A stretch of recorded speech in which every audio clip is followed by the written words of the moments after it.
आप लोग देख रहे हैं आपका अपना प्यारा सा चैनल अमर सक्सेना फिजिक्स क्लासेज और मैं हूं अमर सक्सेना। आज हम लोग रेडियो एक्टिविटी क्या है तथा अल्फा बीटा गामा में अंतर के बारे में जानेंगे।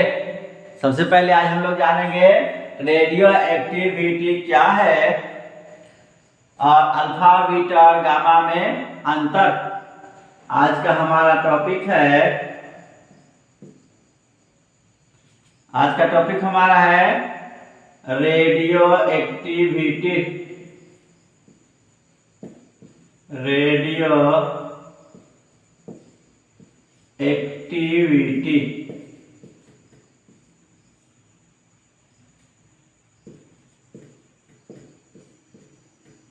क्या है?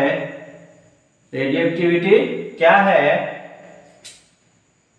अल्फा बीटा और गामा किरण में अंतर।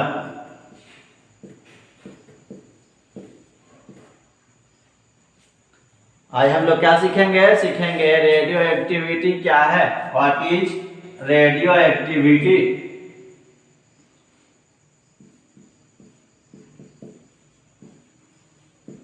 What is radioactivity?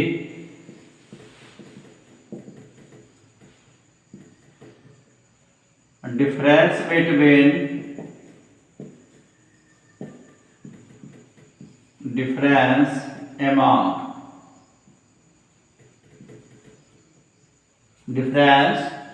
among alpha, beta and gamma रे। तो सबसे पहले रेडियो एक्टिविटी का परिभाषा दिया जाता है। हमारा रेडियो एक्टिविटी का क्या परिभाषा दिया जाता है? रेडियो एक्टिविटी का परिभाषा दिया जाता है कि किसी रेडियो एक्टिव पदार्थ से अल्फा बीटा और गामा किरण के उत्सर्जन की घटना को रेडियो एक्टिविटी कहते हैं। रेडियो एक्टिविटी का परिभाषा दिया जाता है कि किसी रेडियो एक्टिव पदार्थ से अल्फा बीटा और गामा किरण के उत्सर्जन की घटना को रेडियो एक्टिविटी कहते हैं। परिभाषा दिया जाता है रेडियो एक्टिविटी का, किसी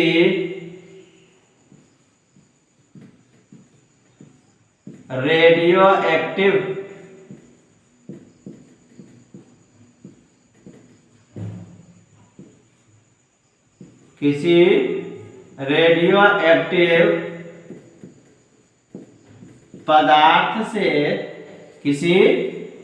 एक्टिव पदार्थ से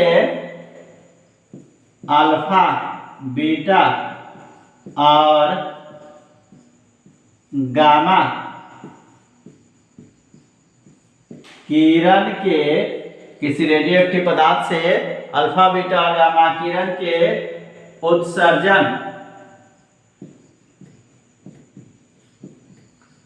उत्सर्जन की घटना को रेडियो एक्टिविटी कहते हैं।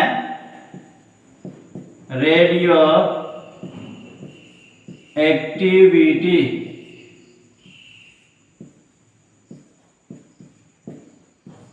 कहते हैं। ये हमारा क्या है? रेडियो एक्टिविटी का परिभाषा है, इसे नोट करें। अब हम लोग अल्फा बीटा और गामा में अंतर देखेंगे।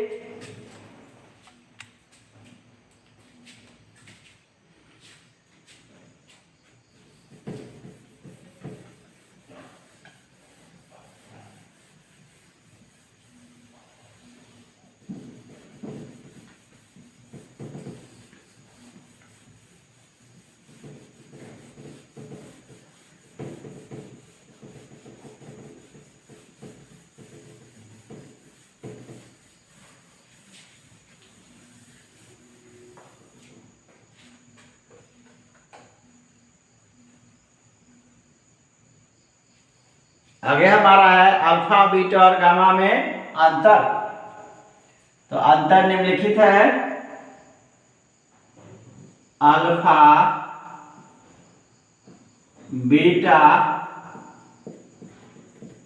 और गामा किरण में अंतर निम्न है।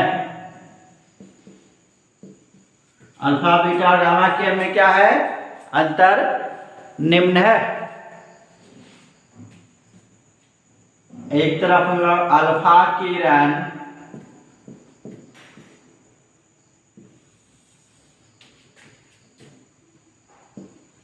बीटा किरण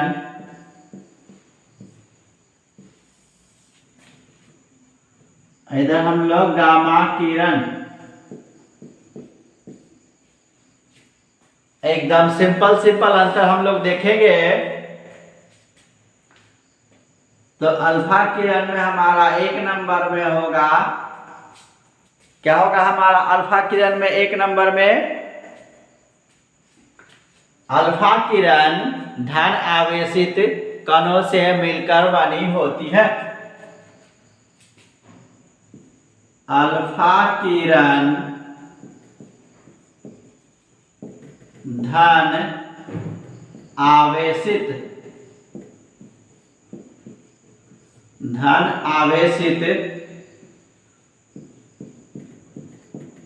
कणों से मिलकर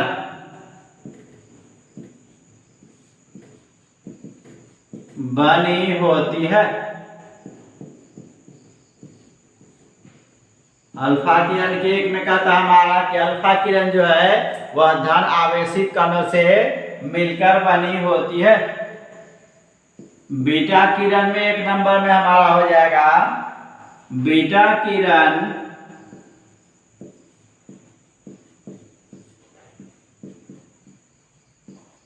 ऋण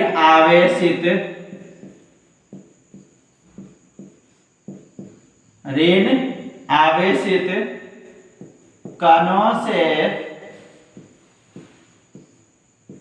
मिलकर बनी होती है।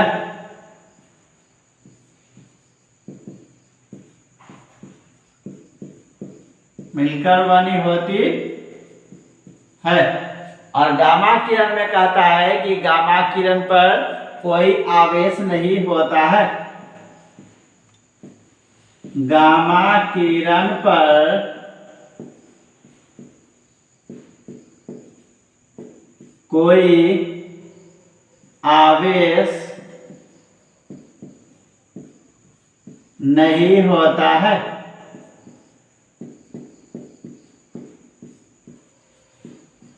गामा किरण पर क्या होता है, कोई आवेश नहीं होता है। अल्फा किरण में दूसरे नंबर में हम लोग लिखेंगे, ये किरणें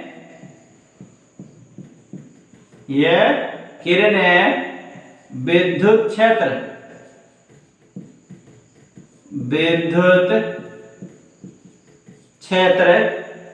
और चुंबकीय क्षेत्र,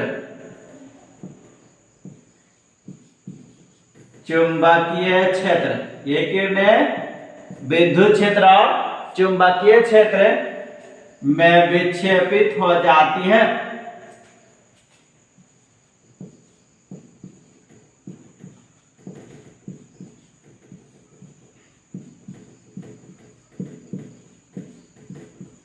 क्या होती है, अल्फा किरण विद्युत क्षेत्र और चुंबकीय क्षेत्र में विक्षेपित हो जाती है। बीटा किरण में कहता है कि बीटा किरण भी हमारा विद्युत क्षेत्र और चुंबकीय क्षेत्र में विक्षेपित हो जाती है। तो ये किरणें विद्युत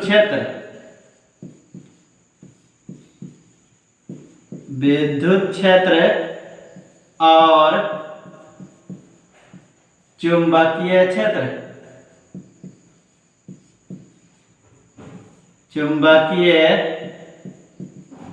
क्षेत्र में विक्षेपित हो जाती है।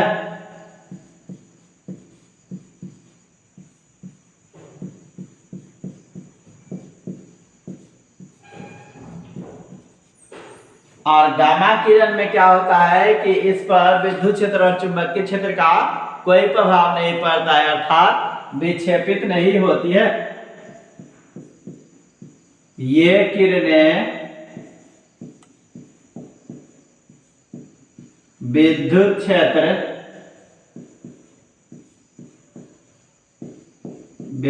क्षेत्र और चुंबकीय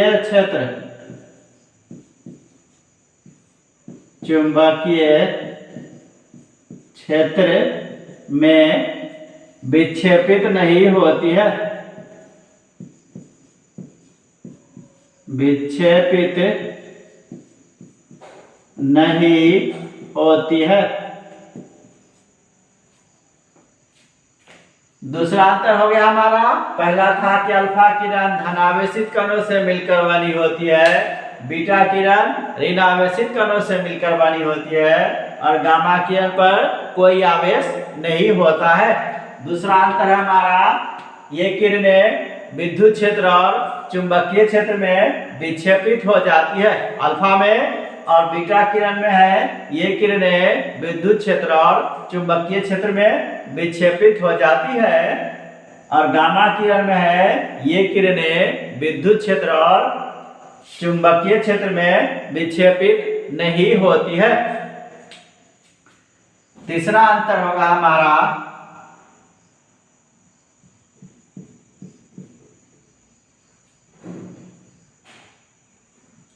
ये किरणें गैसों को आयनीकृत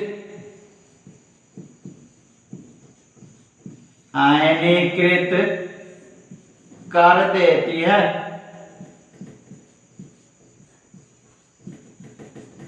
अल्फा किरण क्या करती है, गैसों को आयनीकृत कर देती है। और तीसरा अंतर हमारा हो जाएगा, बीटा किरण में ये किरणें गैसों को आयनीकृत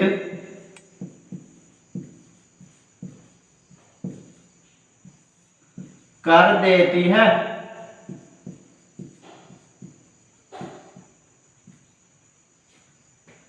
बीटा किरण भी हमारा गैसों को आयनीकृत कर देती है, अल्फा किरण भी गैसों को आयनीकृत कर देती है, और गामा किरण भी गैसों को आयनीकृत कर देती है। ये किरणें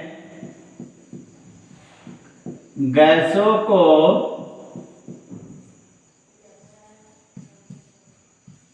आयनीकृत कर देती है।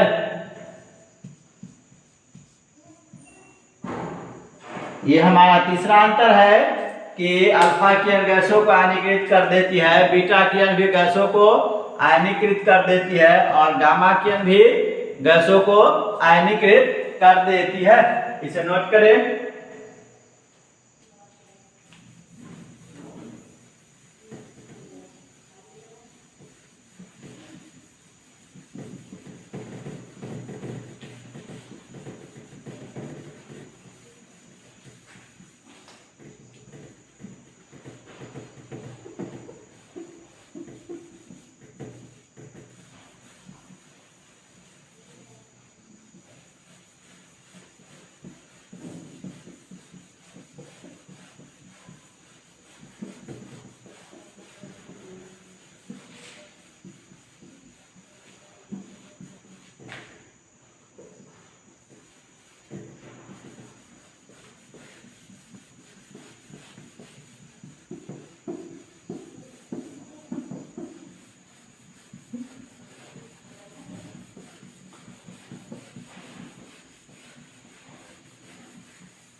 चौथा नंबर में हमारा होगा अल्फा किरण में,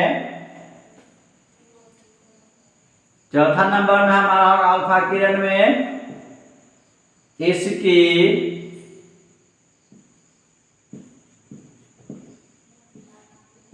वेधन क्षमता, इसकी वेधन क्षमता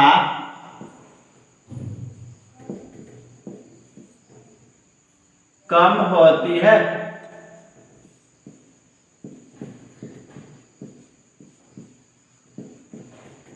अल्फा किरण की वेधन क्षमता क्या होती है? कम होती है। और बीटा किरण में चौथा नंबर में हमारा होगा इसकी वेधन क्षमता अल्फा कणों से अधिक होती है।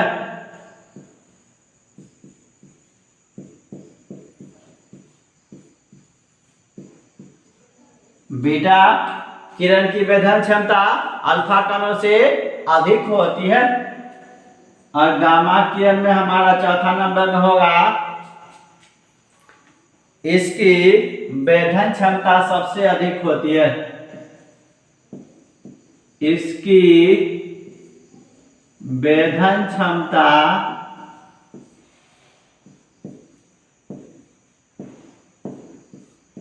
सबसे अधिक होती है।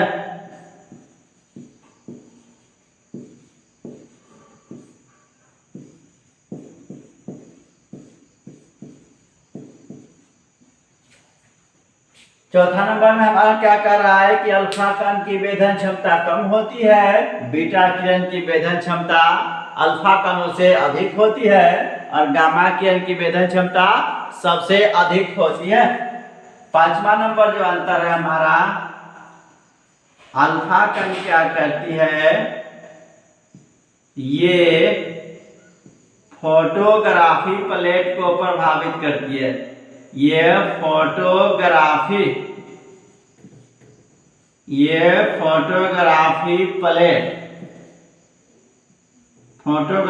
प्लेट को प्रभावित करती है।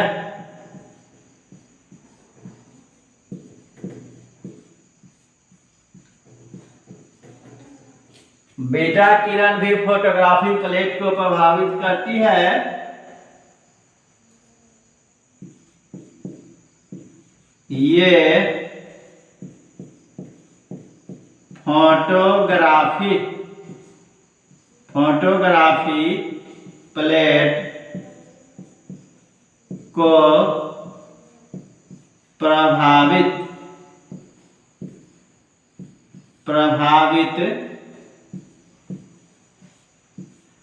करती है। और गामा किरण भी फोटोग्राफी प्लेट को प्रभावित करती है। ये फोटोग्राफी प्लेट को प्रभावित करती है।